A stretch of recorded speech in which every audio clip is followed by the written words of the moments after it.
Dans cette vidéo, je vais vous montrer une autre méthode pour trouver le PPCM et le PGCD. C'est le tableau. Alors, exemple, je vais prendre le nombre 130 et 300.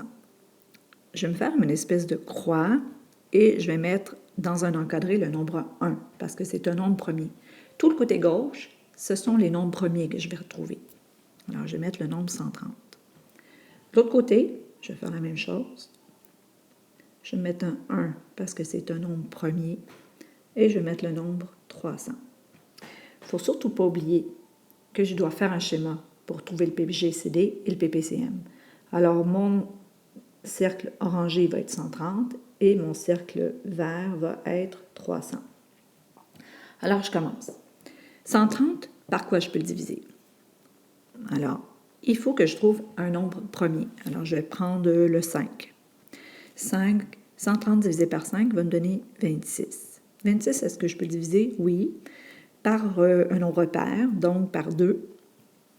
Ça va me donner 13. 13, est-ce que je peux le diviser encore? Non, c'est un nombre premier, donc il se divise que par lui-même. Alors, je commence avec un 1 et je termine par un 1, mon tableau. Je m'en vais de l'autre côté pour le nombre 300. 300, par quoi je peux le diviser? Je peux le diviser par 5. Donc, ça me donne 60. 60, je vais le diviser par 5 aussi. Ça me donne 12. 12, je vais le diviser par 2.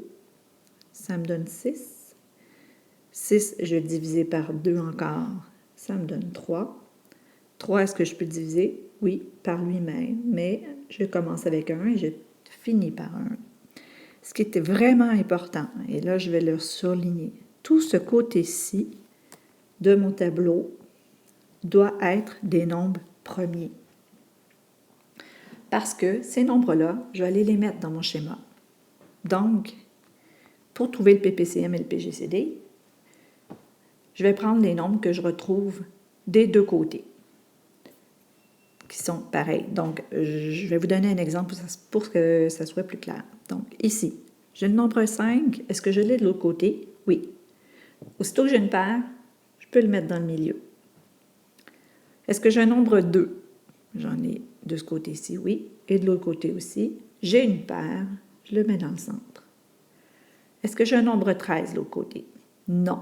Alors, dans ce temps-là, je le barre et je le mets du côté de 130 parce que c'est du côté de 130 que je l'ai trouvé. Maintenant, je vais mon tableau 300, je vais prendre les nombres qui restent. Alors, il reste un 5, je le mets de ce côté-ci du 300, il me reste un 2 et il me reste un 3. Alors, tous mes nombres ont été mis dans le schéma. Et maintenant, je dois me dire quel est le PGCD et le PPCM. Le PGCD, c'est ce qu'on a dans le milieu de notre cercle. Alors ici, le PGCD serait 5 fois 2, qui donne 10. Alors, j'ai ma réponse.